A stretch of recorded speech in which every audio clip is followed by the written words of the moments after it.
Olá a todos. Hoje a gente tem uma reunião científica muito especial, né? E o mais especial dela é porque a gente está revendo pessoas muito queridas que fizeram parte da nossa história, né? A gente vai ter a participação de duas nutricionistas muito importantes, assim, na nossa história da residência, né? Que é a Thaisa de Assis e depois a Jerusa Tolói. Desculpa se eu falei errado, tá? E a gente vai falar bastante nessa próxima hora sobre nutrição interal na UTI. A primeira apresentação a gente vai ter da Thaisa, que é sobre avaliação nutricional do paciente crítico. A Thaisa, ela é nutricionista do Hospital das Clínicas de Bauru e da Clínica de Reabilitação RNA. Ela é especialista em nutrição parenteral e enteral pela Braskem. Ela é coordenadora do Departamento de Nutrição da SOPAT, é mestranda em pesquisa clínica pela FMB da Unesp, e ela tem residência em cuidados intensivos pela Unifesp, e ela é graduada pela Unesp de Botucatu. Logo em seguida, eu já vou apresentar também a Jerusa, mas quando a Thaisa terminar, eu falo de novo da G. Ela vai falar, oi, G. Depois que a Thaisa terminar, a Jerusa vai falar sobre prescrição de nutrição interal, tá? A G, ela é membro do Departamento de Nutrição da SOPAT, ela é doutora em Ciências e Saúde pela USP, é especialista em nutrição clínica em terapia intensiva pela Asbram e em preceptoria multiprofissional na área da saúde pelo PROAD SUS da Faculdade do Moinhos de Vento e em terapia nutricional parenteral e enteral pela Braskem. Ela tem residência em cuidados intensivos de adultos pela Unifesp e aprimoramento em terapia nutricional pela Unicamp. Já deu para perceber que a gente está aqui com um time de peso e que a gente vai aprender bastante. E eu sugiro que todos mandem perguntas e interajam depois no nosso momento de discussão, porque aí a discussão vai ser muito mais rica. E é um prazer estar com vocês e muito feliz para ver o quanto que vocês cresceram desde a última vez que a gente dividiu as visitas multi com a doutora Flávia até agora. Tá bom? Obrigada, gente. Pode Obrigada, começar, tá? Dani. Obrigada pelo convite. É sempre um prazer estar aqui, né? Voltando para casa, onde a gente fez residência. Acho que a AG sabe como é. Então, eu queria agradecer muito esse convite para a gente discutir um pouquinho sobre a parte de terapia nutricional.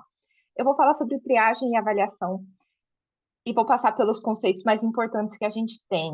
Qual é o meu objetivo principal? Então, para mim, o mais importante é que vocês saiam daqui entendendo a importância desse tema quando a gente fala de UTI. Eu sei que aqui a gente está falando com uma equipe que acaba sendo multimédicos, então a gente precisa entender a importância de falar sobre nutrição, triagem nutricional e quais as recomendações e desafios que a gente tem para triagem, e avaliação nutricional, quais são as possibilidades e desafios que a gente tem. Quando a gente fala sobre risco nutricional, sobre desnutrição, a gente precisa entender que o conceito ele vem mudando de uns anos para cá. Então, em 2009, a JPEN ela fez essa publicação que estratifica, na verdade, desnutrição de acordo com presença ou não de inflamação. Porque o que os estudos têm mostrado é que existe diferença do impacto que a gente tem no estado nutricional, dependendo da presença de inflamação ou não. Então, desnutrição não seria a mesma coisa para todo mundo, porque ela se desenvolveria de forma diferente. Então, quando a gente pensa em desnutrição, o mais clássico é a gente pensar naquela pessoa desnutrida por uma privação alimentar. Então, aquele paciente que tem uma anorexia nervosa ou que não tem acesso à alimentação, aquelas crianças bem baixo peso na África. Então, a gente pensa logo nesse tipo de desnutrição. Acontece que essa desnutrição ela se desenvolve de uma forma diferente da desnutrição relacionada a um processo inflamatório. Quando a gente tem um processo inflamatório vigente, essa desnutrição ela acontece de forma muito mais rápida. Isso também é diferente quando a gente tem um processo inflamatório relacionado a uma doença crônica, mais arrastada, por exemplo, um câncer, uma, uma doença reumática, uma doença hepática, um ICC, daquela doença aguda, que é o caso da UTI. Então, aquele paciente que tem um trauma, que tem uma infecção, que tem uma doença mais aguda. Porque esse processo inflamatório, quanto maior, mais exacerbado, maior o impacto que ele vai ter em termos de estado nutricional. Então, a perda de peso ela vai acabar sendo muito mais rápida. Um exemplo muito clássico É do próprio Paul Wischmeyer, ele é um médico gastroenterologista e um dos caras que acaba mais publicando a respeito de terapia nutricional. E ele faz uma publicação em que ele é o caso. Então, ele é um paciente que tem doença de Crohn, então ele trata a doença de Crohn e no período de 2014 ele precisou ficar internado e pós uma internação na UTI de 2 meses, ele sai dessa internação com 20 quilos a menos.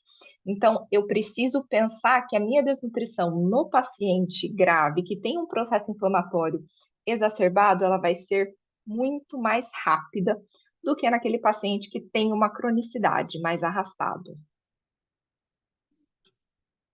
Isso é justificado pela patofisiologia da doença grave. Então, eu tenho toda uma característica da resposta inflamatória dessa doença relacionada ao estresse. Então, eu tenho uma resposta aguda inflamatória, eu tenho uma resposta simpática, eu tenho cortisol, citocinas, mediadores inflamatórios sendo liberados, que acabam impactando no estado nutricional, fazendo uma mobilização dos estoques proteicos para poder gerar proteínas de fase aguda. Além disso, eu tenho características, são características do tratamento. O paciente ele está muitas vezes medicado, usando bloqueadores neuromusculares.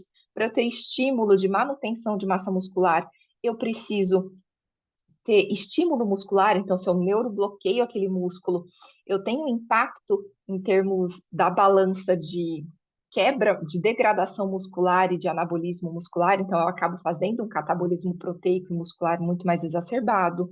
O próprio uso de corticoides, a imobilização. Então, o paciente fica muitas vezes sedado, de forma prolongada, acaba ficando imobilizado no leito, ele tem limitações físicas. Se eu não uso aquele músculo, eu também tenho maior tendência a perder aquela musculatura, então a própria imobilização.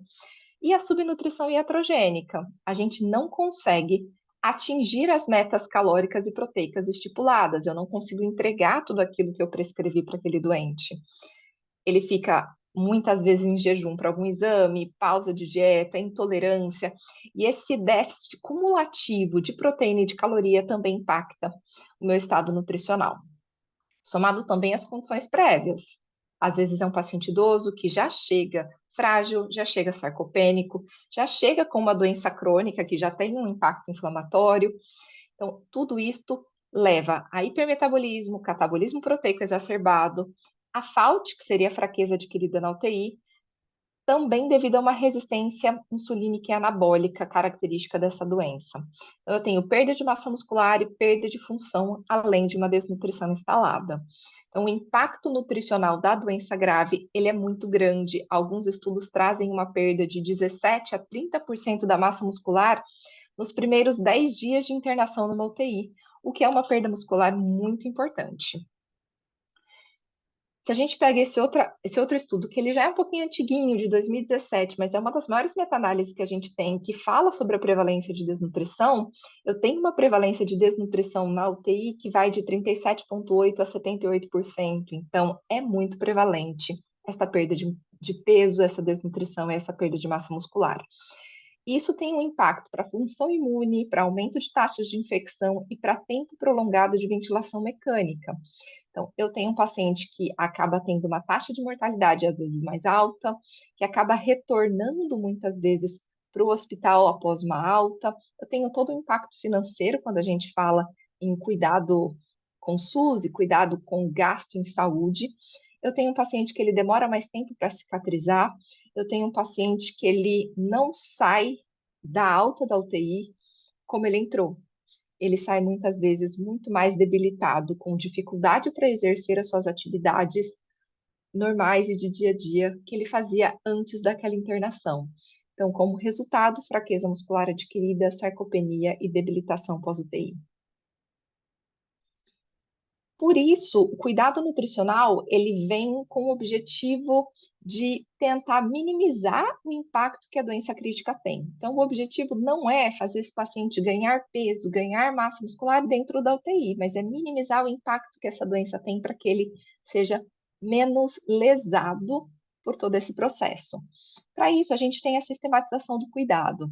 Então, o primeiro passo para a gente fazer cuidado nutricional é a triagem nutricional. Então, eu tenho todo um processo para que isso seja feito de forma adequada. Então, triagem nutricional, para depois a gente fazer uma avaliação, para assim dar um diagnóstico e elaborar um plano de cuidado nutricional, que aí sim seria se eu vou entrar com interal, parenteral, qual vai ser minha meta calórica, minha meta proteica, para eu poder monitorar e evoluir. Então, a triagem nutricional é o primeiro passo para esse processo de cuidado nutricional.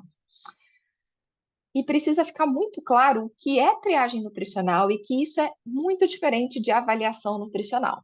A triagem, ela seria como se a gente estivesse entrando em um aeroporto. A triagem é essa primeira passarela em que você vai passar por um portão para identificar se você tem algum risco ou se a sua bagagem tem algo suspeito e que identifique algum risco para o voo.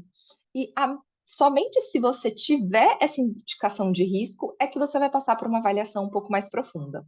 Então, a triagem é a possibilidade de ocorrência de alguma complicação que seja relacionada com o estado nutricional e que a gente poderia evitar se a gente tivesse uma terapia nutricional otimizada. E quando a gente fala em otimizada, a gente fala em adequada e tempo oportuna. Então, entrar com essa terapia nutricional no momento correto e fornecendo o aporte adequado. Agora, quais seriam as ocorrências de complicações relacionadas? A desnutrição, a fragilidade, sarcopenia, anormalidades de micronutrientes, síndrome de realimentação, tudo isto entra como possíveis complicações que são relacionadas com o estado nutricional e que, se a gente fizer uma terapia nutricional otimizada, a gente consegue evitar. Então, triagem nutricional me identifica risco. É muito fácil. Por que que a triagem nutricional ela acaba sendo tão importante, né? Porque é muito fácil eu olhar para essa primeira imagem aqui e saber que esse paciente ele tem risco nutricional. Mas será que esse paciente do meio ele tem risco nutricional? E este último, que é um paciente obeso, muitas vezes ele acaba sendo negligenciado dentro do cuidado nutricional por entender-se que, não, ele tem reserva, ele está bem nutrido. E a triagem nutricional, ela tira esse viés, porque ela acaba avaliando também o impacto da minha doença grave, o impacto do meu processo inflamatório. Se a gente olha apenas pelo visual, muitas vezes a gente acaba perdendo esse período de tentar colocar essa terapia nutricional de forma mais assertiva. Esse paciente, por exemplo, que eu trouxe a imagem, ele foi notícia em jornal de que, apesar de superobeso, ele tinha uma desnutrição prévia por conta dos hábitos alimentares prévios que ele tinha. Então, ele fazia uma dieta totalmente sem carne. Esse outro paciente, ele foi um paciente que ficou muito famoso no período do Covid. Ele é um enfermeiro que acabou ficando internado e nesses 2 meses ele acabou perdendo muito peso. Então, inicialmente, se a gente olhasse ele no leito, logo que ele entrou, ele é um paciente rígido, que tem bastante reserva de massa muscular e talvez a gente não identificasse ele como risco. A triagem nutricional, ela deveria identificar ele como risco, considerando a doença base que ele tem, que seria uma doença com alto processo inflamatório. Então, para quem que a gente vai aplicar a triagem nutricional? Para todos os pacientes sempre dentro do hospital. Então, todos os pacientes no hospital, inclusive pacientes de UTI. Quando que a gente vai aplicar? O ideal é que a gente faça isso de forma muito precoce, 24 a 48 horas após a admissão hospitalar, a gente deveria já ter aplicado essa triagem nutricional. Como? Quais ferramentas que a gente tem? Existem algumas ferramentas validadas, que são validadas de acordo com o público, mas o ideal é que na UTI a gente use uma ferramenta que também avalie a gravidade da doença, porque isso é um dos maiores impactos que a gente vai ter. Quanto mais grave a doença, quanto maior o processo inflamatório, maior o impacto. Então, a minha ferramenta de triagem, ela precisa utilizar um fator de gravidade da doença. Resultado dela é sempre risco ou não risco nutricional. Ela não me dá diagnóstico. Ela me dá se esse paciente tem risco ou se ela não tem risco. E qualquer colaborador treinado, ele pode aplicar uma ferramenta de triagem. Não precisa efetivamente ser a nutricionista, ser a equipe de nutrição. Triagem nutricional pode ser aplicado por qualquer profissional para identificar que eu preciso de uma avaliação da equipe de terapia nutricional um pouco mais efetiva. O grande desafio que a gente tem é qual ferramenta de triagem que a gente vai utilizar. Se a gente pensa em diretrizes, a Braskem ela tem em 2023 uma atualização em que ela menciona que para triagem nutricional os indicados seriam Nutri-Score ou NRS 2002, que é bem similar ao que a Aspen, que é a Sociedade Americana, traz. A gente usaria Nutri-Score ou NRS 2002 também. Discutindo um pouquinho o NRS 2002, a gente tem algumas questões em relação a ele. Ele é uma ferramenta de triagem, na verdade, que usou estudos controlados, que incluiu pacientes de UTI, então ele poderia ser aplicado independente da idade, independente do local de internação dentro do hospital. E ele considera a gravidade da doença. Então, eu tenho uma avaliação de estado nutricional, que avalia se ele teve perda de peso prévia, IMC, ingestão alimentar normal ou alterada, e eu tenho uma outra parte da avaliação que me fala sobre a gravidade da doença, sobre o estresse metabólico. Então, é um paciente que é um paciente crônico, que está agudizado, é um paciente que teve um TCE, e para ele, nós identificaríamos os pacientes em terapia intensiva com Apache maior do que 10, com um nível de severidade da doença em 3. E uma pontuação de 3 já identificaria esse paciente como risco nutricional. E essa acaba sendo uma das maiores críticas que eles trazem em relação ao NRS, porque ele acabaria não conseguindo estratificar, ele identificaria muita gente, quase todos os pacientes, apenas por estarem dentro da terapia intensiva, como pacientes de risco nutricional. Então, ele não conseguiria fazer esse filtro. A Aspen menciona, inclusive, um estudo em que ele sugere um ponto de corte mais alto. Talvez, então, ao invés da gente usar o ponto de corte de 3, será que a gente não deveria fazer um ponto de corte de 5 dentro da UTI? Mas falta validação prospectiva sobre esse ponto de corte mais alto para a UTI. O Nutri-Score ele vem como um objetivo de uma ferramenta totalmente desenhada para UTI, porque a NRS 2002 acaba sendo de uso amplo hospitalar. Então, o Nutri-Score ele vem com esse objetivo, uma ferramenta que seja 100% desenhada para uso em UTI. Ela considera a gravidade da doença, uma vez que ela considera o uso, por exemplo, de Apache, ela considera disfunções orgânicas com o uso do SOFA, mas ela também carece de validações mais amplas. Variáveis utilizadas: idade, Apache 2, SOFA, número de comorbidades, dias de internação pré-entrada na UTI, então se esse paciente já estava internado antes de ir para a UTI, e interleucina 6, que acaba sendo optativo. Eu só vou utilizar se eu tiver ela disponível. Se eu não tiver interleucina 6 disponível, eu posso utilizar um score que vai de 5 a 9, de 0 a 9 e não de 0 a 10. Então, um paciente com um Nutri-Score de 5 a 9, ele seria um paciente de risco nutricional. Acontece que a gente tem várias críticas em relação ao uso do Nutri-Score, principalmente aqui no Brasil. Como eu mencionei, ele acaba utilizando a Apache 2. Na nossa prática, pelo menos nos hospitais em que eu estive, o Apache 2 não é mais utilizado no Brasil.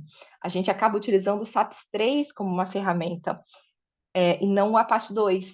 Então, alguns estudos até propõem essa atualização. Então, tem algumas publicações que propõem uma adaptação correlacionando o Apache 2, o ponto de corte do Apache 2, se a gente fosse utilizar o SAPS-3 nessa classificação. Então, quantos pontos eu daria se eu estivesse utilizando o SAPS-3? Mas essas correlações, elas ainda carecem também de maior validação, mas é um caminho a ser utilizado. Outro ponto que a gente precisa pensar é que ele fala sobre o número de comorbidades. Então, a gente precisa sempre estar muito atento a qual comorbidade eu estou considerando. Porque hipertensão, diabetes, insuficiência cardíaca são comorbidades que a gente acaba considerando de forma rápida, fácil. Mas, se a gente for pensar no desenho do estudo, outras comorbidades foram consideradas. Por exemplo, se o paciente ele tem glaucoma, isso foi considerado como uma comorbidade. Então, eu preciso considerar de forma correta para poder fazer essa aplicação. Uso de drogas, tabagismo, tudo isso foi considerado como comorbidade. Outra crítica em relação a ele é a não inclusão de parâmetros clássicos do estado nutricional. Então, como eu mencionei nas variáveis, a gente não tem peso, a gente não tem IMC, a gente não tem perda de peso. Acontece que no estudo isto foi identificado. Então, para o desenho do estudo, eles avaliaram correlações de desnutrição crônica, né? Então, perda de peso e IMC baixo. Porém, no desfecho estudado, ele não encontrou correlação. O que os próprios autores mencionam é que o único desfecho encontrado por eles, o único desfecho que eles tinham de longo prazo era a mortalidade em 28 dias. Então, o que eles mencionam é que talvez, se o nosso desfecho avaliado fosse um desfecho mais longo, se a gente tivesse um desfecho relacionando funcionalidade física, alguma avaliação mais funcional, talvez parâmetros de estado nutricional clássico tivessem entrado. Mas como o único desfecho avaliado era a mortalidade de 28 dias, ela não fez diferença no desenho da ferramenta. Eles relacionam que que talvez seja uma ferramenta que acabe relacionando um pouco mais a intolerância à alimentação enteral do que, de fato, uma avaliação de desfecho de estado nutricional. Porque como ele utiliza Apache e Solfa, ele acaba indicando aqueles pacientes que vão possivelmente não tolerar tão bem a alimentação enteral. Então, talvez a gente tenha mais dificuldade de progressão, mas não seria efetivamente uma ferramenta de triagem que se beneficiaria de intervenção nutricional. Esse outro estudo que comparou pacientes que tinham alto risco nutricional pelo Nutri-Score e que fizeram, por exemplo, uma nutrição permissiva, uma nutrição padrão, ou uma nutrição permissiva ou uma nutrição padrão, eles não tiveram diferença em nenhum desfecho. Ou seja, uma ferramenta de triagem que deveria identificar para mim aquele subgrupo que se beneficiaria de uma intervenção nutricional, e quando eu faço uma intervenção nutricional diferenciada para aquele subgrupo, eu não encontro diferença nenhuma em termos de desfecho, talvez essa ferramenta ela não selecione tão bem aquele paciente que teria melhor benefício com terapia nutricional otimizada.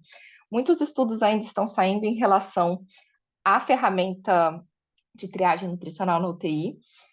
Quando se compara a NRS 2002 com o Nutric, elas não são ferramentas que são muito concordantes, então talvez elas não sejam equivalentes no uso. E a partir daí, a ESPEN, que é a Sociedade Europeia, ela traz em 2019, ela repete em 2023, que eu não tenho nenhuma ferramenta efetiva, enquanto isso, o que eles sugerem é que a gente utilize uma abordagem pragmática. Então, o que seria abordagem pragmática? Pacientes internados com mais de 48 horas na UTI, que estejam em ventilação mecânica, que estejam infectados, que estejam previamente subnutridos por mais do que 5 dias, ou que tenham uma doença crônica grave, já deveriam ser considerados pacientes em risco nutricional. Então, se o paciente vai ficar mais do que 48 horas internado na UTI, e ele tem qualquer um desses pontos mencionados, ele é um paciente de risco. Então, eles não recomendam nenhuma das ferramentas atuais, por não acreditar nessas ferramentas e no desenho dessas ferramentas hoje em dia. Então, eles recomendam essa abordagem pragmática. Então, nós temos essa diferença entre as recomendações de diretrizes quando a gente fala sobre triagem. Como a gente pode ver, não tem consenso sobre qual o melhor instrumento, mas o que a gente coloca é que é essencial realizar na rotina. Então, a gente escolhe uma ferramenta de triagem para aplicar e a gente acaba aplicando esta ferramenta. Desafios na prática, como é que eu realizo isso na prática? Normalmente, na minha prática clínica, eu utilizo o método pragmático da ESPEN 2019, então é esse o que a gente aplica. Mas se aquele paciente ele não tem previsão de ficar na UTI por mais de 48 horas, então ele é sem risco pela ESPEN. Na verdade, o que a gente faz é, se ele não tem previsão de ficar mais que 48 horas, a gente aplica uma triagem nutricional correspondente com a idade ou local de transferência, que no meu hospital seria a MAN, se ele for idoso, ou NRS 2002, se ele for um paciente adulto. Porque possivelmente ele acabou indo para a UTI por uma monitorização, ele é um paciente que não tem previsão de longa permanência, ele não está entubado, ele veio como um pós-operatório. Se a ferramenta de triagem ela não identifica o risco, o que, que a gente faz? A clínica ela é sempre soberana, uma vez que eu tenho fragilidade da ferramenta. Então, eu posso e eu acabo aplicando o risco nutricional como opinião do especialista, se a minha ferramenta ela acaba não identificando o risco. Por exemplo, um paciente que ele é desnutrido, mas que a ferramenta ela acaba não pegando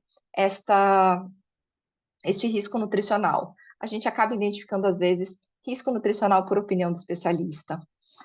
Se o paciente ele vem transferido de uma outra clínica com risco nutricional e ele chega na UTI, a gente precisa refazer essa triagem?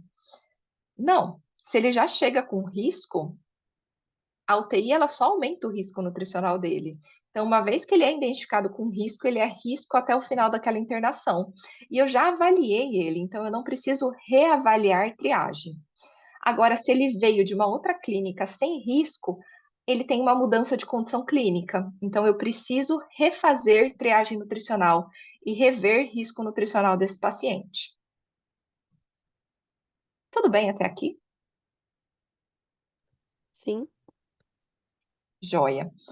Ah, minha setinha está no local errado. Agora, quando a gente fala sobre avaliação nutricional, quais são os pacientes que a gente vai avaliar? Todos os pacientes que forem identificados em risco nutricional, eles devem passar por avaliação nutricional. Quando?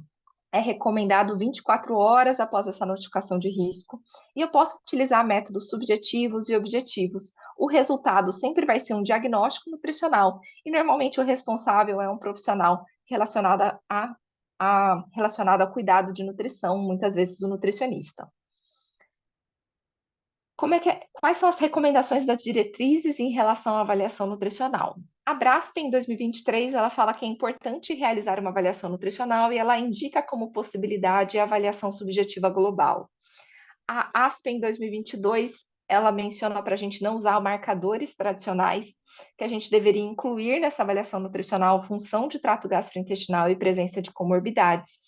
E a ESP, em 2023, ela fala que eu não tenho nenhuma ferramenta validada como oficial, então eu deveria fazer uma avaliação clínica geral, sugerindo anamnese nutricional, avaliação de perda de peso prévia, exame físico, composição corporal e função muscular quando possível. Na prática, o maior desafio é como é que a gente vai fazer essa avaliação. Eu tenho inúmeros métodos para diagnóstico nutricional. Eu posso utilizar IMC, dobras cutâneas, circunferências, bioimpedância, tomografia, DEXA, dinamometria, exames bioquímicos e exame físico. Tudo isso pode me trazer diagnóstico nutricional. Mas no paciente grave, isso é mais delicado, porque às vezes eu não tenho nível de consciência para poder levar esse paciente para ferir peso em balança. Eu não consigo mobilizar esse paciente de forma adequada para conseguir tirar dobras cutâneas e conseguir estimar a massa muscular ou porcentagem de gordura corporal. É um paciente que está muitas vezes edemaciado, que tem um estado hidroeletrolítico que está completamente alterado e tem uma inflamação presente. Então, essas ferramentas clássicas, elas acabam tendo algumas dificuldades e desafios na prática clínica. Então, quando a gente fala sobre avaliação nutricional, a gente precisa expandir e usar ela da forma mais ampla que a gente tiver. Então, avaliar tanto os métodos subjetivos, que seriam histórico nutricional, histórico alimentar e exame físico, quanto métodos objetivos, exame bioquímico, quando for viável, ou antropometria e composição corporal. Para avaliação do estado nutricional, pensando em histórico nutricional, a gente avaliaria apetite, peso prévio, saúde oral, sintomas gastrointestinais, estado socioeconômico. Então, é um paciente que ele tinha um estado socioeconômico bom antes da internação, ele é um morador de rua que talvez já chegue debilitado, uso de medicamento, condições psicológicas, tratamento cirúrgico.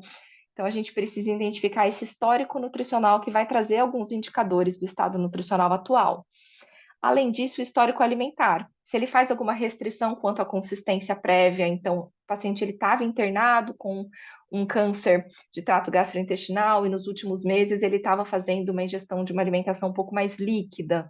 Então, é um paciente que muito provavelmente não conseguia atingir as necessidades nutricionais.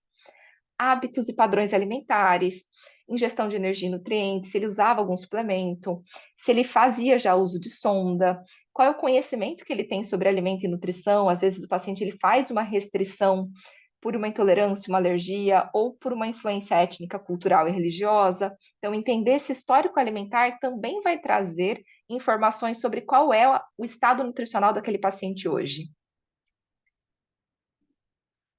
E um outro aspecto é o exame físico. Muitas vezes a gente acaba não fazendo um exame físico adequado, porque a gente entende que isso não é aplicável na UTI, mas para alguns pacientes pode ser aplicável. Então, Essa imagem eu gosto muito porque ela compara esse mesmo ator, que é maravilhoso, em dois papéis diferentes. Um em que ele fazia um paciente que estava extremamente desnutrido e debilitado, e outro em que ele está rígido, numa boa forma física. E a gente consegue avaliar alguns indicativos de perda de gordura subcutânea e de perda muscular apenas pelo exame físico, apenas olhando. E isso é treinável, isso não tem custo, e a gente consegue fazer essa avaliação. Então, eu consigo identificar, por exemplo, perda muscular quando eu tenho afundamento de têmporas, quando eu tenho este afundamento aqui em deltoide, quando eu tenho um afundamento em quadríceps. Então, possivelmente esse paciente tem uma perda muscular. Eu tenho, por exame físico, alguns indícios de baixa muscular. Perda de gordura subcutânea, facial, a gente consegue observar, a linha lateral média axilar. Então, a gente tem alguns indicativos que a gente precisa utilizar como exame físico. Se a gente for pensar nas características objetivas, né, nos métodos objetivos, a gente tem os exames bioquímicos, mas eles não representam com precisão o estado nutricional na UTI. Eu tenho alteração de permeabilidade vascular, eu tenho um paciente que tem uma alteração de hidratação, muitas vezes ele está hiperidratado, eu tenho priorização de proteínas hepáticas, então a minha albumina, ela não vai estar condizente com o estado nutricional. A minha transferrina, a minha pré-albumina, então esses exames bioquímicos, eles não representam com precisão o estado nutricional na UTI. Então a gente não vai utilizar eles como indicador. Peso é sempre um conflito, porque quando a gente pensa em peso, a gente precisa entender que isso representa toda a composição corporal dele, tanto massa muscular, quanto massa gordurosa, quanto órgãos, quanto ossos. Então, além disso, eu também tenho uma influência do peso, pensando em edema e ascite, que eu preciso considerar esse desconto quando eu avalio o peso. Porque se eu avaliar o peso puramente num cálculo de IMC, a gente tem um viés desse IMC. Então, esses três pacientes com IMCs completamente diferentes, um IMC de obesidade, um IMC de sobrepeso barra eutrofia, um IMC de desnutrição, eles tinham, quando a gente pensa em massa muscular, exatamente a mesma quantidade de massa muscular, apesar de IMCs completamente diferentes. Então, o IMC ele traz um viés para a gente, que é não identificar o que esse paciente tem de massa muscular. Esse estudo ele é bem legal porque ele compara por IMC qual é o estado nutricional e se aquele paciente era sarcopênico ou não. Então, a porcentagem de pacientes que tinham peso dentro da normalidade, 44% deles estavam em desnutrição, estavam sarcopênicos. Quando a gente pensa em sobrepeso, eu também tinha grande parte desses pacientes com sarcopênicos, mesmo que o IMC me indicasse um sobrepeso. Então, o IMC, ele é utilizado, mas acaba não sendo a melhor avaliação para a gente, porque dentro dos pacientes em UTI, massa muscular é preditor de mortalidade, é preditor de saída de ventilação mecânica, de menor tempo de ventilação mecânica. Então, talvez o ideal seria a gente conseguir avaliar um pouco melhor massa muscular. E o que os estudos mostram também é que eu tenho uma perda de massa muscular durante esse processo de doença grave que é muito exacerbado e que leva meses ou até anos para ser recuperada.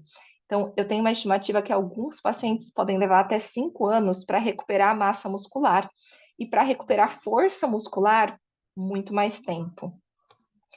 E massa muscular, ela prediz também fraqueza, ela prediz cicatrização e ela prediz mortalidade. Então, quando o paciente perde 40% de toda a massa muscular dele, eu tenho 100% de óbito por pneumonia. Então, a massa muscular ela acaba sendo um dos grandes pontos da avaliação nutricional que a gente precisaria avaliar, porque ela não fala somente sobre estética, sobre levantar da cadeira, mas ela fala também sobre conseguir sair da ventilação mecânica.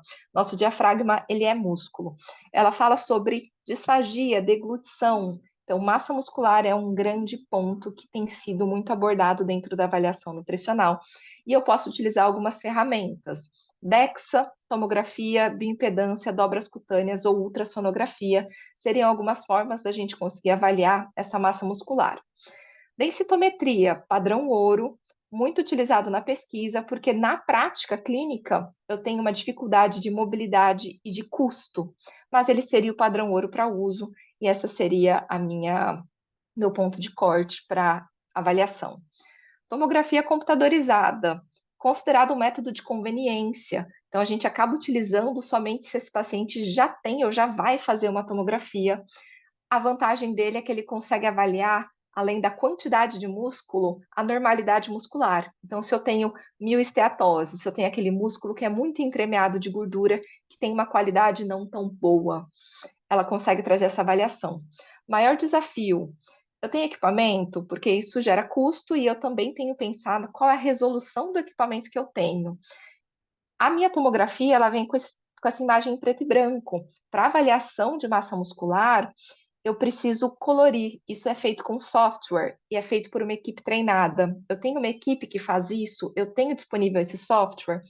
Eu consigo transportar esse paciente para fazer uma tomografia? Muitas vezes não. Eu vou submeter ele a uma radiação somente para poder avaliar a massa muscular? Não, por isso que ele é um método de conveniência. De toda forma, esse seria o ponto de corte que a gente utilizaria para a normalidade de massa muscular se a gente tivesse uma tomografia em corte L3.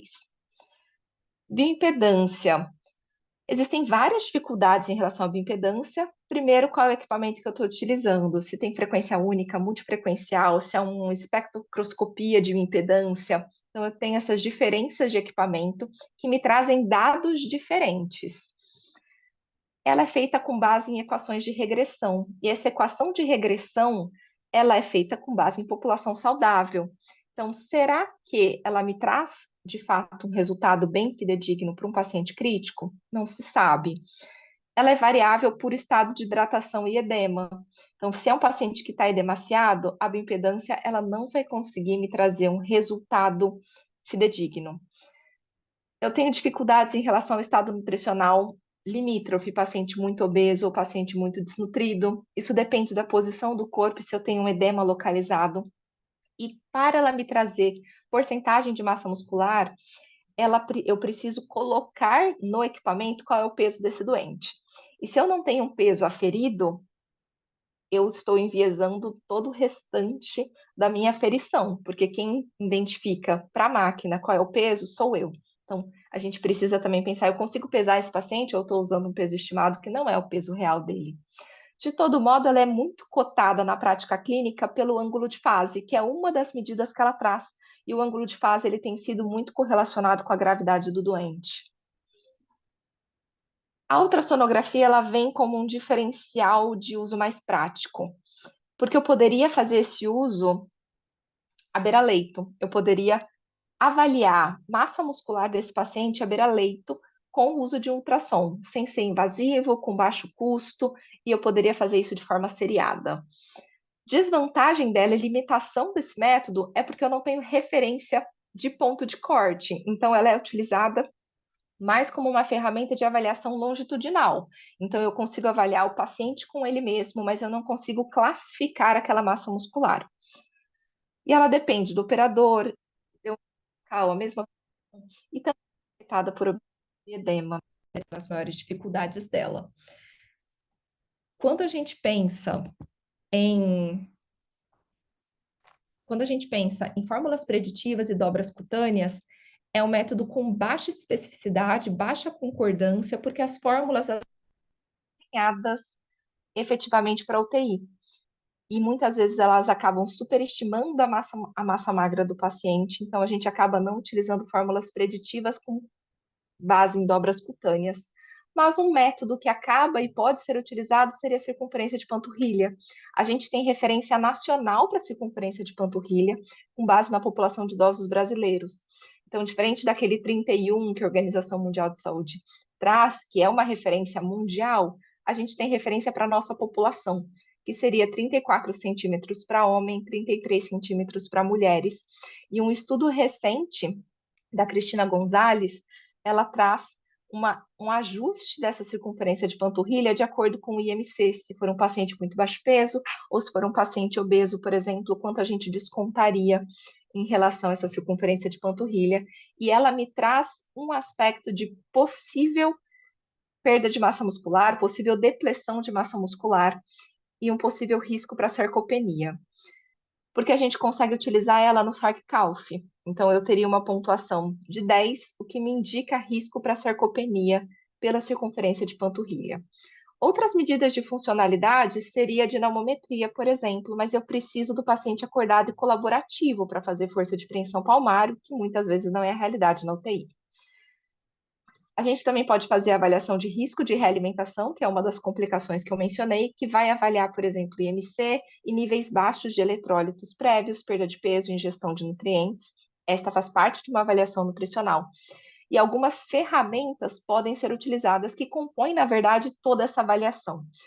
É o caso da avaliação subjetiva global, em que eu vou avaliar histórico alimentar, com mudança de peso, alteração de ingestão alimentar, sintomas gastrointestinais, capacidade funcional prévia, doenças e demandas metabólicas, pelo exame físico, se eu tenho algum indicativo, e a partir daí eu vou classificar se esse paciente é bem nutrido ou se ele é um paciente desnutrido. Ela é indicada para várias condições de pacientes diferentes e ela foca em questões relacionadas a uma desnutrição mais crônica, é um método simples e de baixo custo, porém ela é subjetiva, então ela varia de acordo com a pessoa que está aplicando, né? Então precisa de um treino para aplicar essa avaliação subjetiva global de forma mais assertiva. Uma proposta realizada que seria menos subjetiva é o MCC, que seria o End-Aspen. Então, eu avaliaria esse paciente com base nesses critérios. Desnutrição relacionada à doença ou injúria aguda. Ele teve redução da ingestão energética, para classificar como desnutrição moderada ou desnutrição grave. Teve perda de peso? De quanto essa perda de peso? Perda de gordura corporal, perda de massa muscular, acúmulo de líquidos, força de preensão palmar, e aí eu conseguiria identificar a desnutrição e se ela é grave ou se ela é moderada. Então, se ele tiver duas ou mais características de redução de ingestão, perda de peso, edema, perda de massa muscular, perda de gordura, ele já seria um paciente desnutrido e eu teria um aspecto um pouco mais objetivo do que a subjetiva global. E ele é validado, ele foi validado neste estudo pela Cristina Martins, que comparou o uso da MCC comparada com a subjetiva global e encontrou uma boa correlação. Então, a gente poderia utilizar o End-Aspen como uma ferramenta. O GLIN ele é uma outra avaliação um pouco mais objetiva e ampla clinicamente para que a gente pudesse fazer esse score de desnutrição. Então, esse é um paciente que está desnutrido, essa desnutrição ela é moderada ou ela é grave. Como é que ele é feito? Se eu identifico um critério fenotípico e um critério etiológico para a desnutrição, esse paciente ele é desnutrido. Então, eu preciso apenas de um. Se ele tiver baixo IMC e tem uma doença aguda, que é o caso da UTI, ele já é um paciente desnutrido e a partir daí eu vou classificar se essa desnutrição ela é moderada ou ela é severa, com base no IMC ou redução de massa muscular ou perda de peso não intencional. Ele surge como uma forma de tentar deixar isso um pouco mais equalitário para todo mundo, porque eu não tenho um critério fenotípico específico. Eu posso utilizar a perda de peso não intencional. Ah, mas eu não sei esse histórico desse paciente. Então eu posso utilizar o IMC, mas o peso que eu tenho é um peso não muito confiável, estimado, mas eu posso utilizar a redução de massa muscular, que pode ser feita por qualquer método. Bioimpedância, tomografia, antropometria, uma circunferência de panturrilha, uma circunferência muscular do braço, uma força de preensão palmar, ou seja, aquilo que eu tiver disponível eu poderia utilizar. De forma geral e finalizando, eu também não tenho um padrão ouro de avaliação nutricional. O paciente grave ele vai ter algumas limitações que não inviabilizam o uso das ferramentas, mas que eu preciso considerar na hora de escolher e aplicar uma ferramenta. Então, dependendo do paciente, eu vou conseguir aplicar uma ferramenta ou não. Eu não consigo padronizar isso para todos, mas eu preciso conhecer todas as ferramentas, entender as limitações para poder fazer uma aplicação adequada. Acho que era isto. Eu, inclusive, devo ter estourado o tempo. Obrigada, Thaisa. Eu vou chamar a Jerusa, então, para apresentar a aula dela e depois a gente discute alguma coisinha. A Jerusa vai falar um pouquinho sobre prescrição de nutrição enteral, tá bom? Obrigada. Oi, pessoal, boa tarde. Deixa eu só colocar aqui que eu tô aqui. Deixa eu compartilhar.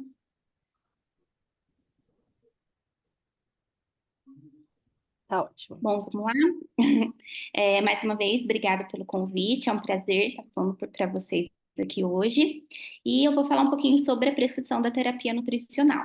Então, antes de começar, declaro que não tenho nenhum conflito de interesse, nenhuma influência sobre os produtos que eu vou, né, alguns exemplos de produtos que eu vou apresentar aqui, são só de caráter mesmo científico. Aqui estão os tópicos da apresentação. Então, quando iniciar, para quem, como prescrever e como escolher a fórmula para o nosso doente. Então, quando que eu vou iniciar a terapia nutricional? Quando a gente pensa, né, em terapia nutricional dentro da UTI, a gente tem que começar para aquele paciente que não pode, né, se alimentar de maneira fisiológica pela boca, né, a começar de maneira mais precoce possível. Quando a gente pensa em precoce, dentro dos cuidados intensivos, isso é nas primeiras 24 a 48 horas. Então, se o paciente não consegue comer, usar, né, a boca, né, para comer, a gente pode, então, sugerir a passada de uma nutrição por via alternativa, e aí a gente vai observar o funcionamento do trato gastrointestinal. Ele estando funcionante, né, total ou parcialmente, a gente pode já prescrever a nossa terapia nutricional integral.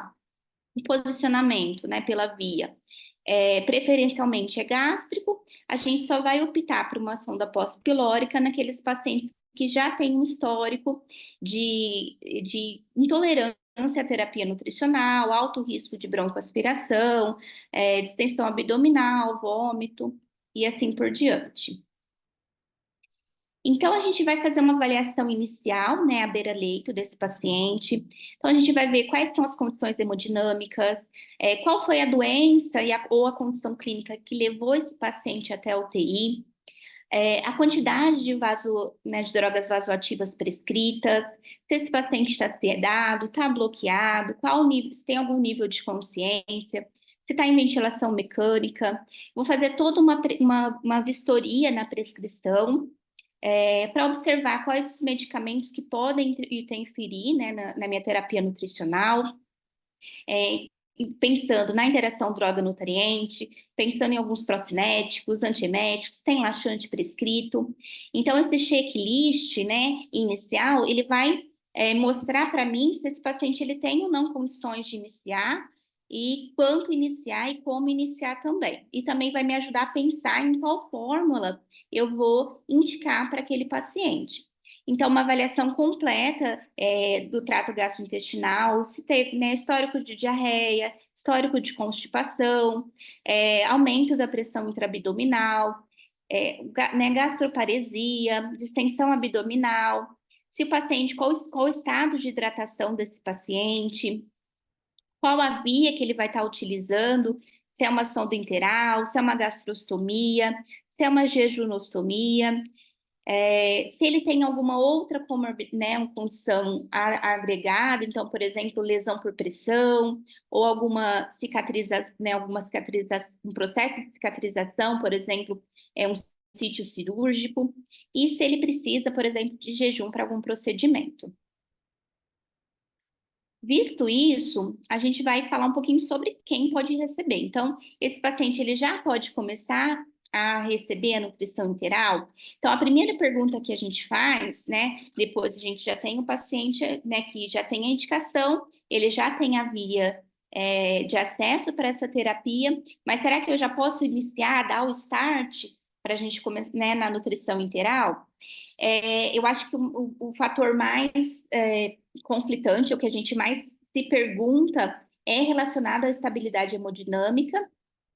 Então, a gente não tem um valor de referência né, padronizado para falar essa quantidade de droga vasoativa, ou de noradrenalina, ou associação de nora e vaso é contraindicada, ou me diz que eu posso começar, mas o que a gente tem foi realmente trabalhos que foram feitos e que a gente viu que existe uma faixa com um limiar que precisa-se de mais cuidado para iniciar ou para progredir essa terapia nutricional. né? Então, exemplo, a associação, por exemplo, de noradrenalina com vasopressina, ela traz mais complicações do trato gastrointestinal relacionadas à dieta, que seria intolerância à dieta, aumento da distensão. Então, a gente tem um valor aceitável, né? Tem um valor ideal, e a gente tem um valor que a gente vai chamar de risco, mas que é aquele valor que a gente vai ter um maior cuidado quando a gente pensa especificamente na droga vasoativa. E a gente vai, obviamente, ver outros fatores que vão mostrar para a gente se esse paciente tem ou não uma condição, né, para receber uma dieta, entre eles, né, o lactato normal ou um lactato já caminhando para o valor de normalidade, uma droga vasoativa estável ou em queda, e também ver também essa associação com essa tolerância, então distensão, náusea, vômito, né? Será que o paciente ele começou a distender mais depois que eu iniciei a dieta, ou começou a ter um aumento inexplicável desse lactato após o início ou progressão dessa dieta? Então, tudo isso, esse olhar, né, a gente tem que ter durante a nossa terapia. Como eu vou prescrever? Então, a gente tem as recomendações, né, das diretrizes. A gente sabe que a calorimetria indireta é o padrão ouro para calcular o gasto energético desses pacientes. Na ausência deles, a gente tem né, as equações preditivas ou a fórmula de bolso, que é muito mais utilizada na prática clínica. Hoje em dia, a gente já tem nas principais recomendações um cuidado maior na hora que a gente vai iniciar. Isso é, nos primeiros 3 dias que o paciente chegou para mim na UTI. Então, a gente vai começar com um valor mais baixo de meta energética e proteica, e conforme for passando, né, na primeira semana e também na fase de reabilitação e na fase pós-UTI, a gente pode ir aumentando, né, gradativamente essa oferta calórica e proteica. Então, aqui eu trouxe um casinho para a gente pensar junto, né, em como vai ser mais ou menos na rotina clínica essa prescrição. Então, eu trouxe um paciente, 64 anos, está no leito, em ventilação mecânica invasiva, ele internou após um acidente vascular encefálico isquêmico, está com Glasgow de 8T, um lactato de 1,2, está recebendo noradrenalina 0,2, afebril e normoglicêmico. Então, eu vou fazer toda a minha avaliação nutricional, né? Então, vou utilizar o peso que eu tenho, ou o peso estimado, a estatura se eu tiver disponível, ou a estatura estimada. Vou fazer a minha avaliação do exame físico e também uma avaliação clínica, né? Então, abdômen flácido, tem presença de ruído hidroaéreo. Converso, né? Colho a informação, anamnese com o familiar, e ele relata uma diminuição da ingestão né, nas últimas semanas, nega alergias, nega intolerâncias ou aversões, né, alimentares, e também nega a perda de peso. É muito importante também eu acompanhar a evacuação, né? A gente sabe que o paciente constipado na UTI não é uma coisa boa, né? A gente costuma falar que o que não sai por baixo sai por cima, então a gente tem uma tolerância de até 3 dias sem, né, de evacuação ausente para esse paciente, então é bom sempre a gente ter uma informação inicial, sempre quando possível. Então, pela NRS 2002, esse paciente foi classificado com 3 pontos, né, em risco nutricional. Então, após discussão na visita multidisciplinar, foi optado por passar uma sonda e iniciar a terapia nutricional interal. Então, o próximo cálculo é calcular essa necessidade energética. Então, o paciente tem 65 quilos, a gente vai usar 20 calorias por quilo de peso, que me deu uma caloria aqui de 1.300 calorias dia.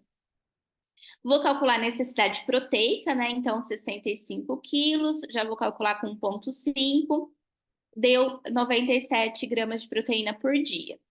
Então, eu preciso transformar essa caloria em ml, né, de acordo com a dieta padrão que eu vou usar no momento. Então, aqui o exemplo é uma dieta que tem 1,5 calorias por ml. Então, em 1 litro de dieta, eu tenho 1.200 calorias. Então, eu vou dividir esse valor, né? Vou chegar ao ml que eu preciso em 24 horas para o paciente e vou dividir né, em 24 horas em bomba de infusão. Então, no primeiro dia eu inicio com 15 ml hora, se boa tolerância, a gente pode progredir para 30, até chegar no terceiro dia com 100% do gasto energético que eu calculei para esse paciente. Quando eu chego, por exemplo, na meta energética, eu já posso ajustar a oferta proteica através da meta que eu calculei inicialmente. Por quê? Aqui a dieta também, né? Então, em 1 litro de dieta, eu tenho 60 gramas de proteína. Então, no momento, eu vou estar ofertando 65 gramas. Então, aqui eu já consigo, né, fazer uma divisão não, né, uma subtração da minha conta, então tá faltando ainda praticamente 33 gramas, que eu posso muito bem suplementar a parte com uma proteína isolada. Pensando um pouquinho em como escolher a fórmula dessa dieta integral. Toda vez que eu penso em fórmula, né, será que a gente pode pensar que é tudo igual, é tudo a mesma coisa? Né, eu tenho, às vezes, um leque dentro do meu hospital de fórmulas que eu posso indicar para o meu paciente. Eu tenho uma fórmula para início, de segmento, com fibra, sem fibra. Tenho fórmulas específicas, né? São especializadas para algum tipo de patologia ou condição clínica. Então, eu costumo sempre fazer uma relação, né? Então, eu posso dar, o que eu vou querer dar para esse paciente? Uma canja ou uma feijoada? Porque quando a gente pensa na composição dessa dieta, em termos principalmente de macronutrientes, a gente tem que entender que isso vai impactar na digestão e absorção do meu paciente. E também que existe uma recomendação de macronutrientes para cada indivíduo e para cada condição clínica, né? Que a gente chama de dietoterapia, de acordo com cada patologia.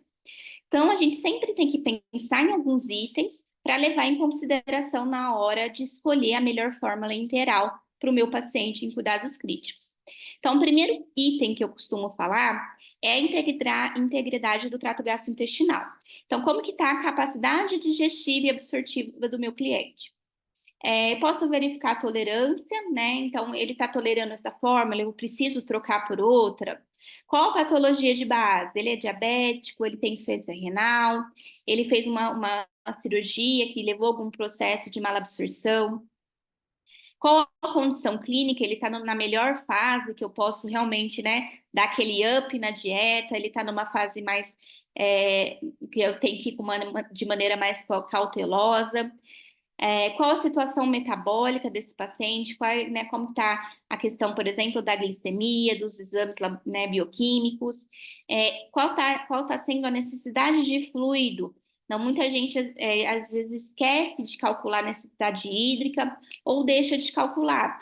Então, a gente sempre tem que conversar isso, né, junto com a equipe, para saber se é um paciente que precisa de uma restrição, que ele não tem restrição, ou a gente precisa dar, né, água livre, por exemplo, para incluir isso de uma maneira fisiológica dentro da dieta, ou à parte, fazer essa hidratação à parte.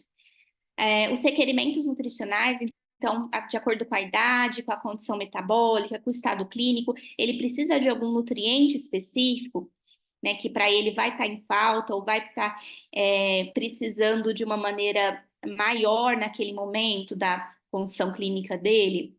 Qual que é o tempo previsto para utilização? Então, compensa eu investir numa fórmula, por exemplo, com custo maior, sendo que ele vai usar por pouco tempo, ou então pensar, por exemplo, em fibra ou sem fibra. Qual via de acesso? Então, onde está posicionada essa sonda? Se está no estômago, se essa sonda está no jejum. Então, eu tenho que pensar se eu vou dar uma fórmula mais osmolar, menos osmolar, se esse paciente precisa receber, por exemplo, uma dieta hidrolisada para uma melhor absorção. Falando novamente de custo e efetividade. Então, quando a gente fala de custo e efetividade, a gente tem que também ter o racional de que eu vou dar uma dieta, às vezes, que não vai atingir todas as necessidades desse paciente, tanto em composição quanto em volume, eu tenho que pensar que isso vai levar a um prejuízo para o paciente a longo prazo. Então, se eu estou dando uma dieta ineficiente ou insuficiente, ele pode muito bem desenvolver uma desnutrição, aumentar a perda muscular. Então, com isso, ele vai ficar mais tempo na ventilação mecânica, ele aumenta o risco de desenvolver lesão por pressão pelo processo da desnutrição.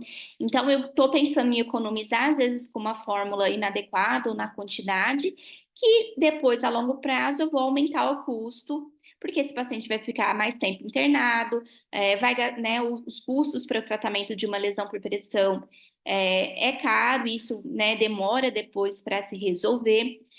E também a gente tem o outro lado. Então, para que eu vou prescrever, né, indicar uma dieta de alto custo, uma dieta hidrolisada, uma dieta específica com imunonutrição, para um paciente que não tem uma indicação clara para isso, né? Se eu não tenho uma indicação que isso vai trazer melhoria para ele, se isso vai mudar desfecho para ele, por que eu vou pagar um produto caro, sendo que eu não vou ter essa resposta que eu gostaria? Então, praticamente, eu vou estar, né, desperdiçando o dinheiro. E aqui eu coloquei também a disponibilidade de produto, porque eu tenho que também pensar no que eu tenho em termos de portfólio, o que eu tenho padronizado dentro do meu hospital. Então, resumindo, a gente vai pensar na densidade calórica, né? Então, a gente tem fórmulas 1.0, 1.2, 1.5. Então, quando a gente pensa em fórmulas mais né, hipocalóricas ou normocalóricas, a gente sabe que vai precisar de uma quantidade maior de dieta. Então, por exemplo, eu estou num paciente que já está numa fase de reabilitação, já está indo para a enfermaria, é um paciente que eu vou aumentar o aporte calórico dele, né? Tava lá, 30, 35 calorias por quilo de peso. E muitas vezes, se eu for trabalhar com uma dieta 1.0, eu vou precisar de um volume muito grande para poder, o paciente poder receber tudo que ele precisa, que eu calculei para ele. Então, será que não vale a pena colocar uma dieta mais concentrada? Que aí eu reduzo o volume, reduzo né, manipulação, reduzo o tempo do paciente que ele vai ficar na bomba. E também vou pensar para aquele paciente, né, que às vezes está lá nos primeiros dias de UTI, que já não está com uma condição absortiva muito boa, fórmulas mais concentradas, a gente sabe que vai apresentar um tempo de esvaziamento gástrico maior. Então, eu também tenho que pensar nisso. Se o paciente já não está tolerando muito bem, ou se eu não sei como é que vai ser a tolerância desse paciente à dieta integral, eu começo com uma fórmula, por exemplo, que não vai exigir tanto tempo do processo digestivo dele para poder ser absorvida. Quanto à proteína, né? A gente tem vários tipos de proteína, a gente tem proteínas mistas nessas fórmulas integrais, né? Proteína de soja, proteína, a caseína, que é uma proteína do leite, que ela é maior, ela exige um processo de digestibilidade muito maior. Então, no momento que a gente, né, tem de melhor, é a proteína do soro do leite, porque ela tem realmente uma maior digestibilidade, uma maior absorção, e com, né, além de ser uma proteína de alto valor biológico, que vai contribuir para esse paciente. E lipídios, a gente também tem uma gama de lipídios, mas a gente tem que pensar também, né, na questão inflamatória desse lipídio. Então, usar, né, por exemplo, o ômega 3, que é um lipídio mais né, anti-inflamatório, do que usar, por exemplo, um pró-inflamatório, que seria o ômega 6. Eu trouxe algumas fórmulas para a gente comparar, né?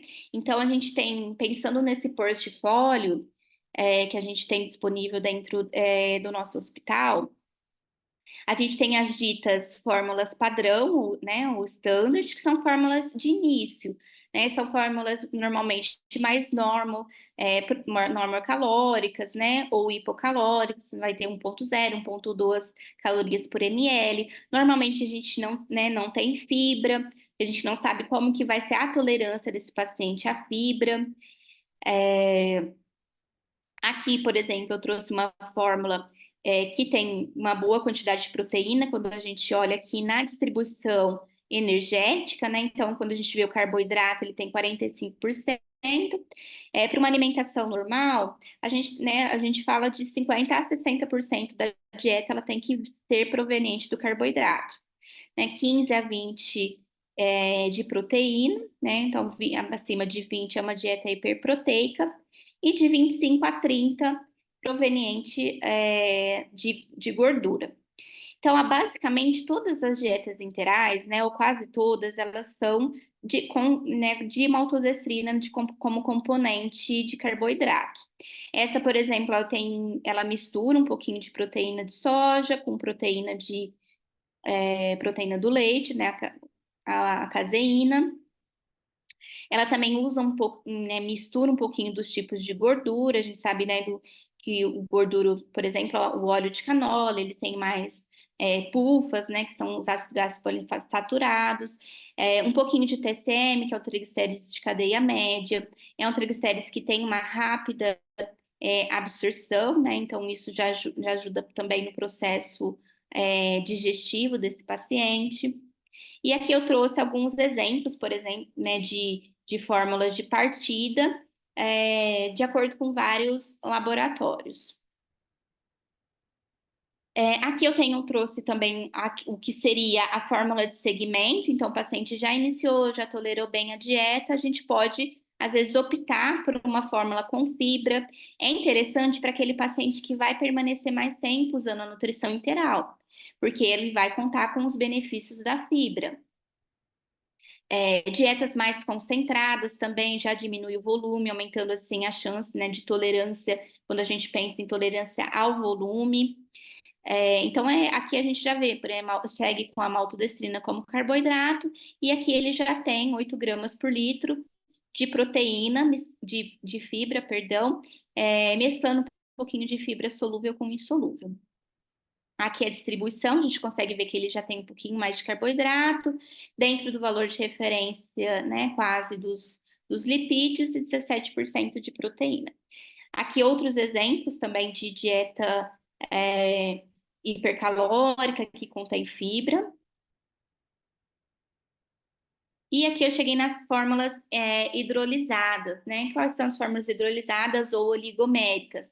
São fórmulas que necessariamente a proteína, ela tem que ser uma proteína já hidrolisada, né? Quebrada. Aqui a gente tem 100% de proteína do soro do leite hidrolisado, então ela tem uma alta capacidade, né? De ser absorvida, porque ela requer pouco do processo pouco do processo digestivo, né, digestório desse paciente. É importante falar também que o TCM, né, ele tem que ser maior de 70%, então também é o TCM, ele não precisa, por exemplo, do suco digestivo, né, da bile para poder ser quebrado e assim digerido e absorvido. Então ele tem uma absorção já direta a nível, né, na porção intestinal, a nível da veia porta-hepática. Porém, por ele já ser mais quebrado, ele vai ter uma osmolaridade maior. Então, muitas vezes a gente confunde a indicação de uma dieta oligomérica como uma primeira opção para um paciente com diarreia. Então, para um paciente com diarreia, a primeira coisa, a gente tem que seguir todo um rastreio para tentar entender o porquê que essa diarreia está acontecendo, né? Se a gente já coloca bate pronto, né, uma dieta já hidrolisada, pensando que ele vai ter uma alta absorção, ela por ser mais, né, ter uma osmolaridade um pouquinho maior, e sem entender o real motivo, ela não vai ter o benefício que a gente busca, né, tentando reduzir essa diarreia desse paciente. Até porque das nossas medidas, né, no manejo da diarreia é a inclusão de fibra, né? A dieta hidrolisada, por via de regra, é uma dieta sem fibra.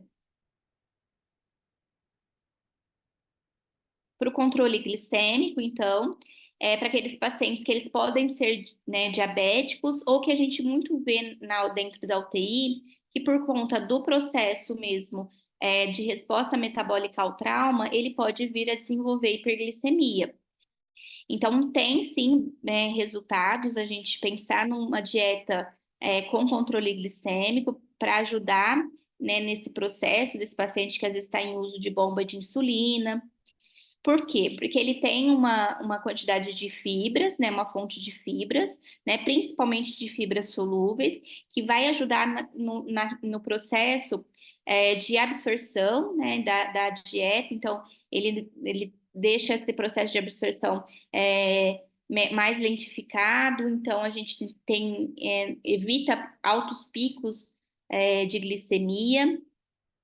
O carboidrato, ele não vai ser só a maltodestrina, a gente tem, né, parte do carboidrato, carboidratos um pouquinho mais complexos, como o amido de tapioca, e aí isso tudo associado ajuda nesse controle glicêmico. Aqui eu tenho outras fórmulas também, né, disponíveis. Dieta imunomoduladora, né? No caso, a gente tem o empate, né? Aqui demonstrando.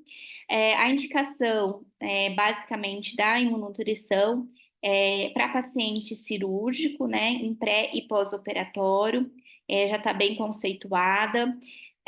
Os benefícios a gente também pode utilizar em pacientes com queimados ou traumatismo. Por quê?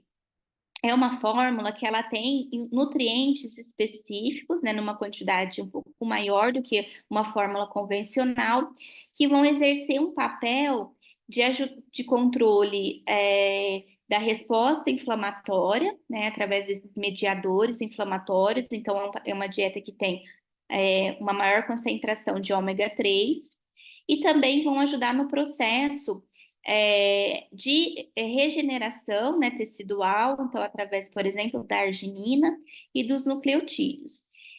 O que a gente tem nas nossas diretrizes? Se a gente não vai usar para um paciente crítico, de bate-pronto, né? Um paciente está na UTI, eu vou usar porque tem arginina, ômega 3, é uma dieta que é boa, só que é uma dieta que tem um alto custo. Então, se você for ler a indicação, ela é realmente, os trabalhos trazem um benefício para o paciente cirúrgico, principalmente.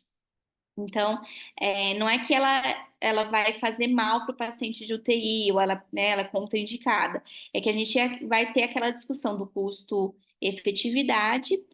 E o que a gente tem também é um cuidado para o paciente com, por exemplo, uma sepse grave, né, um paciente mais instável.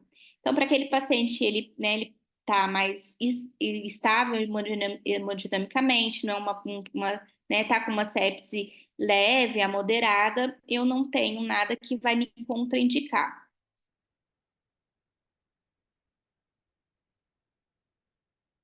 E, por fim, as fórmulas de cicatrização. Ela parte também do mesmo princípio, né? Quando a gente pensa no impact, por exemplo, ou numa forma imunomoduladora. Então, quando a gente pensa em cicatrização, principalmente na cicatrização pós-operatória, né? Que também é um processo de cicatrização, não pensar só na cicatrização, por exemplo, de uma lesão por pressão. É interessante a gente ter esses nutrientes que vão ajudar nesse processo, né, de cicatrização epitelial, por exemplo, a arginina, que faz angiogênese, ela faz vasodilatação também, isso ajuda a troca de nutrientes, a chegar mais oxigênio para aquele tecido lesionado, e também as vitaminas que ajudam também nesse processo de reconstrução epitelial, vitamina A, vitamina C, o zinco, os nucleotídeos também, o ômega 3. Então, essa é uma fórmula, né, que é basicamente, ela tem uma quantidade maior, né, de ômega 3, tem uma quantidade maior de colina, de prolina, perdão, de arginina, que são aminoácidos que são precursores, por exemplo, do colágeno, que vai ajudar a reconstruir, né, aquele tecido epitelial. Então, quando a gente, né, prescreve essa dieta, faz essa progressão, né, faz o acompanhamento, é importante também a gente avaliar, né, os parâmetros de monitorização dessa terapia nutricional, né? Então, revisitar a indicação, revisitar se esse paciente precisa mais de determinado nutriente ou menos, considerar os exames bioquímicos, balanço nitrogenado, por exemplo, também uma forma de ver se ele está precisando mais ou menos proteína. Fazer o acompanhamento, né, do volume prescrito infundido, isso também é um indicador de qualidade de assistência à terapia nutricional. Não adianta nada, às vezes, eu prescrever e achar que o paciente está recebendo e ele não está recebendo. E se ele não tiver, o meu desfecho, né, final vai ser totalmente diferente do que eu imaginar. Então, sempre procurar revisitar esse paciente. Então, o paciente, ele caminha dentro da UTI, ele muda muito. Então, em cada 24 horas o paciente, ele muda, ele é outro. Então, a gente precisa sempre estar revisitando qual que é a necessidade nutricional desse paciente nesse momento. Se eu vou mudar, né, a via de acesso, hoje ele está com uma sonda enteral, aí eu vou, né, mudar para uma gastrostomia. Quais os medicamentos que ele vai estar usando, se vai estar desmamando algum medicamento, crescimento e desenvolvimento quando a gente pensa em crianças, a fazer esse acompanhamento, né, de deglutição, de consistência junto com a fonoaudiologia, para a gente pensar também, às vezes, em transicionar essa dieta, reconsiderar, então, novas metas nutricionais, revisitar o gasto energético. Então, quando o paciente interna, né, em estado mais crítico, ele tem um gasto energético que a gente não vai dar tanto pela dieta, porque ele tem um nível de energia endógena que ele vai estar utilizando. Depois, se ele ficar mais acamado, depois ele começa com um exercício mais intenso para reabilitação. Então, eu tenho sempre que revisitar isso. Os aspectos emocionais, né, que às vezes tirar um pouquinho da ansiedade, né, eu falo muito, muito a ansiedade da família, do familiar, a ansiedade do paciente, a ansiedade da equipe. Então, pensando num processo de desmame, também um processo de educação. Muitas vezes né, o familiar, o paciente nunca ouviu falar de dieta integral, então ele vai olhar aquele frasco, o que eu estou recebendo, é um leite com café, né? Cadê a comida de sal? Então esses pacientes, os familiares, eles questionam. Então explicar para esse paciente que é um produto que ele está recebendo tudo que ele precisa, como se toda a refeição do dia dele, café da manhã, almoço, lanche da tarde e jantar, tivesse ali dentro daquele frasco. E o tratamento que a gente está colocando para esse paciente. É um paciente que está com tratamento full, é um paciente que está caminhando para paliatividade ou para terminalidade. Então, eu vou continuar dando, né, né, uma dieta hiperproteica, né, tudo bombando lá a dieta, e o paciente muitas vezes já está caminhando, por exemplo, para uma limitação de suporte. Então, a gente sempre tem que estar muito bem alinhado. Por isso a importância, né, das visitas, da discussão em equipe, para todo mundo estar focando para o mesmo objetivo, que no final é o cuidado desse paciente. Obrigada, era isso que eu tinha para falar, e se tiver alguma dúvida, alguma pergunta. Olá, Thaís, você está aí? Perguntaram se a gravação vai ficar disponível no chat. Estou aqui. Vai sim, tá? A gente coloca depois no YouTube o TI Unifesp, aí quem quiser pode assistir, tá bom? Obrigada, foi muito rico, gostei muito. A gente está um pouquinho apertado na hora, mas eu queria fazer uma pergunta. Tenho que aproveitar essa oportunidade. Na verdade, assim, eu queria perguntar da Thaisa, e depois eu vou fazer uma pergunta para a Jerusa. A gente tem várias formas de você avaliar o paciente, né? Então, você pode usar vários exames de imagem, medir tamanho de músculo e tudo mais. Isso é um pouco difícil para nós da UTI entender isso, uma aplicabilidade na terapia intensiva. Mas isso é mais algo para pesquisa, é a impressão de vocês que isso é mais algo para pesquisa, ou a gente usa isso, a gente poderia usar mais isso para ajudar os nossos pacientes críticos? E em que cenário que eu usaria isso? Tipo, de uma forma bem pragmática, e depois eu só vou. Peraí, alguém perguntou por que o aumento de lactato após o início da dieta? Peraí, deixa eu só ver essa pergunta. Por que o aumento do lactato após o início da dieta indica intolerância? E aí a Jerusa pode responder esse depois. Aí começa com a Thaís. Bom, não é somente para a parte de pesquisa, tá? Isso pode ser utilizado na prática clínica. O que a gente tem é que a gente tem algumas limitações para o uso. Que nem, Dex, eu só vou usar na pesquisa, eu tenho muita limitação para conseguir usar isso na prática clínica. Inviável. Então, fica, fica difícil, a gente não consegue utilizar. Mas, por exemplo, o ultrassom, ele é uma medida que pode ser utilizada na prática clínica, sim. Eu consigo acompanhar o paciente com ele mesmo. Eu posso não dar um diagnóstico de massa muscular porque eu não tenho ponto de corte, mas eu consigo entender se a minha massa muscular ela está diminuindo muito, se esse paciente está conseguindo manter massa. E algumas pessoas na prática têm utilizado isso como guia para guiar a oferta proteica, por exemplo, como um parâmetro, para guiar a oferta. Então, existem essas possibilidades de uso na prática. Oficialmente, eu não tenho recursos, por exemplo, eu não tenho uma bioimpedância ainda. O ideal seria ter uma calorimetria para estimar necessidade energética, eu também não tenho. Mas eu utilizo muito circunferência de panturrilha, eu uso circunferência de braço daquele paciente, faço as adequações e os apontamentos se ele tem edema ou se ele não tem. Mas se é um paciente idoso que a circunferência de panturrilha ela é 28, se ele tem edema ou se ele não tem, a única certeza que eu tenho é que ele tem depressão de massa muscular. Ele tem risco para sarcopenia. Então, a gente consegue utilizar isso na prática, entendendo quais são as limitações que a gente tem em termos de aplicação. Obrigada. Imagina. Jerusa? Ah, ah, bom, eu só complementando também, é interessante Uhum. porque todos esses métodos, eles fazem parte da avaliação, da nossa avaliação mesmo nutricional.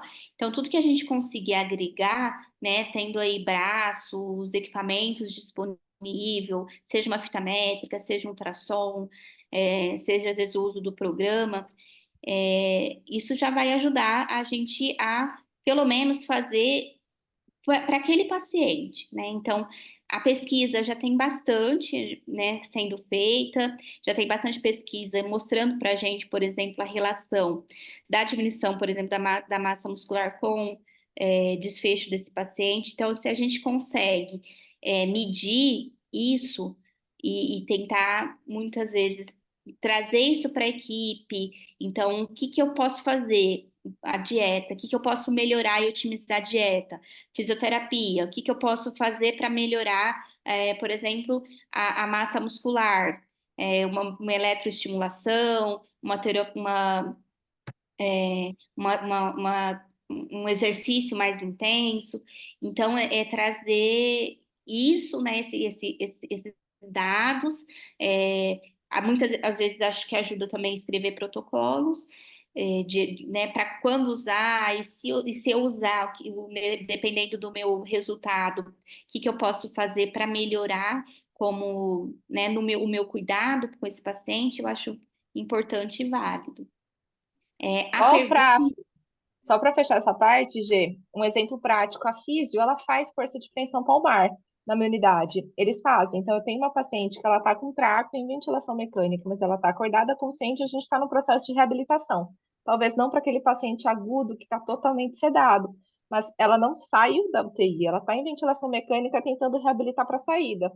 Ela está acordada, ela deambula, a gente deambula com auxílio, e a força de preensão palmar, ela acaba sendo um guia para a gente entender se a gente está conseguindo ter melhora de força ou não, e se a gente consegue otimizar alguma coisa. Ótimo.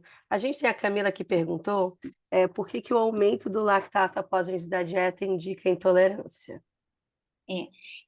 Então, esse aumento do lactato, né, inexplicável. Então, não tem outros fatores que poderiam fazer com que esse lactato aumente. Então, quando a gente pensa também no lactato, um dos motivos, né, é a respiração anaeróbica. Então, ele é um resultado, né, do ciclo de Krebs para a produção de energia quando a gente tem anaerobiose na ausência de oxigênio. Então, quando a gente pensa em relacionar isso com a dieta, né, que até é difícil a gente apontar culpados, tá? Não é uma coisa fácil, é uma coisa que eles se levantaram as discussões desses trabalhos, que é para a gente pensar.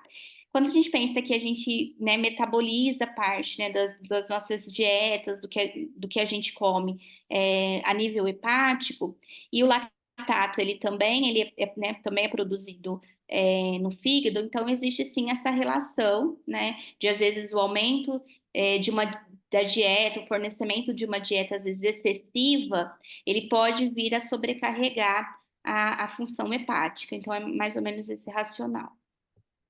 Ótimo. Tem uma outra pergunta aqui, que é do Denis.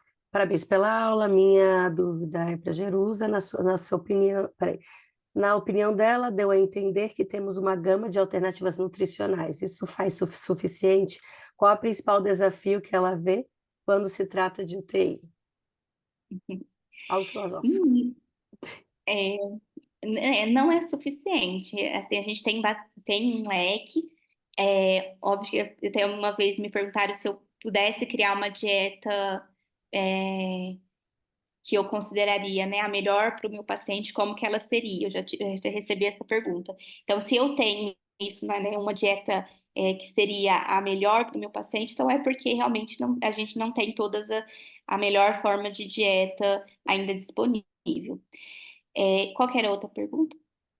Não, era mais Ah, isso era da mesmo. prática clínica, a Desafios. dificuldade, os desafios. Uhum.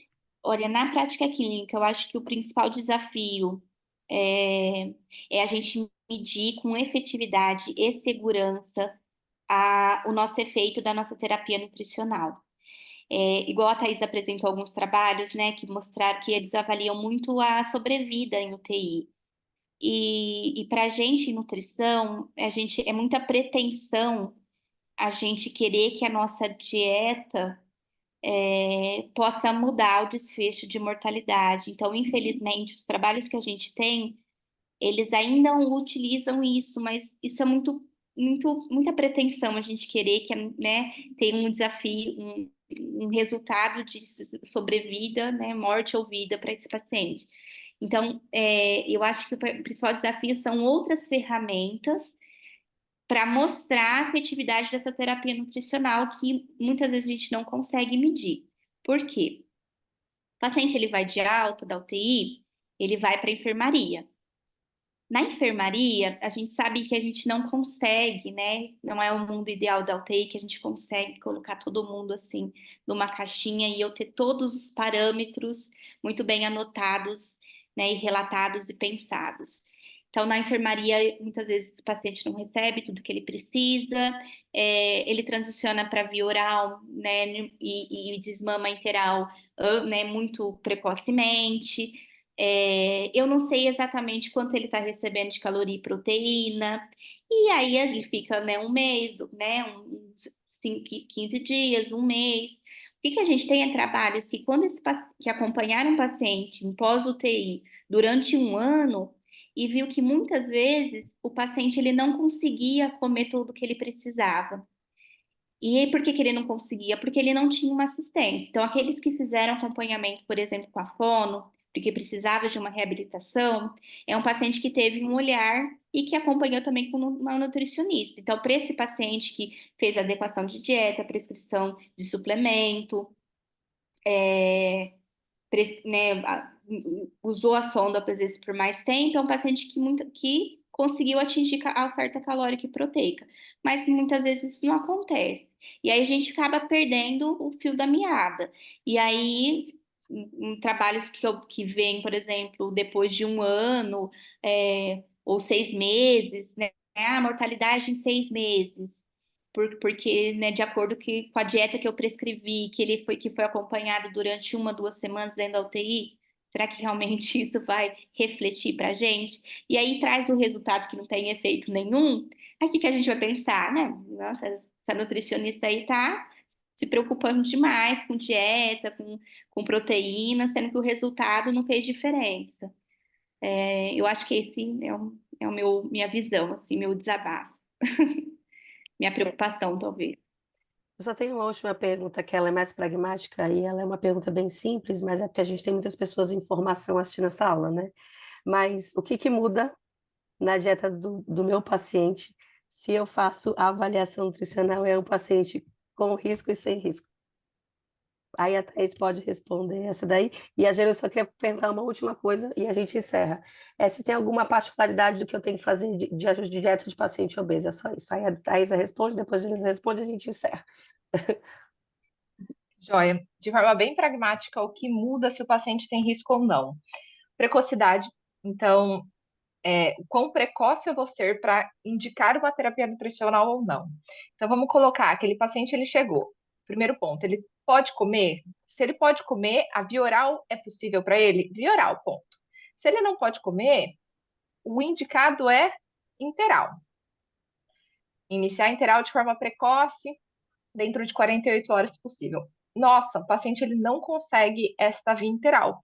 Eu não consigo atingir meta nutricional. Quanto tempo eu posso esperar de forma um pouco mais tranquila para indicar uma parenteral suplementar ou para indicar uma parenteral suplementar ou até uma parenteral total, por exemplo. Se esse é um paciente de risco nutricional, eu não posso esperar os 7 dias. Eu preciso indicar isso de forma mais rápida. Então, eu tenho 3 dias em que eu não consigo terapia nutricional interal, e não estou falando de terapia nutricional interal plena, em que eu não consigo interal, eu não tenho acesso. Eu tinha uma paciente, por exemplo, que ela foi para um centro cirúrgico, uma fístula de esôfago, e no centro cirúrgico não foi passado sonda. Eu não tinha um acesso pós-pilórico, que eu poderia fazer um acesso jejunal, mas eu não tinha, cirurgia não iria abordar. Se essa é uma paciente desnutrida, eu não vou esperar até a cirurgia me dar um retorno. Eu preciso ser um pouco mais rápida para indicar uma parenteral, por exemplo. Então, o risco nutricional, ele me determina isso. O quanto eu posso esperar e observar essa tolerância à dieta, não, pode ser que ele melhore um pouco, eu aguardo alguns dias, ou quanto falando, não, ele é um paciente que já chegou desnutrido, ele tem alto risco nutricional, eu preciso ser um pouco mais rápida. Jerusa, quer fazer algum comentário em A relação ao minha, a paciente minha obeso? do paciente obeso, basicamente, a caloria é um pouco menor, então a necessidade energética dele vai ser um pouquinho menor, e a necessidade proteica um pouco mais, bem mais alta. Então, é difícil trabalhar com fórmula, porque não tem uma fórmula específica que vai me atender nessa necessidade do obeso. Então, para o obeso, basicamente, tem que suplementar proteína à parte. Então, acho que quase não existe terapia nutricional para o paciente obeso sem a suplementação à parte de módulo de proteína. Então, acho que esse é o cuidado principal. Bem, gente, então é isso. Muito obrigada. Essa discussão foi muito rica. Eu tenho certeza que a gente vai passar a cuidar muito melhor dos nossos pacientes a partir de agora. Tá? Eu queria agradecer tanto a Geisa quanto a Thaís. A gente aprendeu bastante. E já sintam-se convidadas para próximas reuniões. Tá bom? Muito Ai, com o obrigada, maior viu? prazer. Muito obrigada. Foi Obrigada ótimo. mesmo pelo convite, adorei. Muito, muito obrigada pelo convite e até mais. Até Até. Tchau, mais. tchau. Obrigada, gente. Tchau, tchau, viu? Tchau, tchau.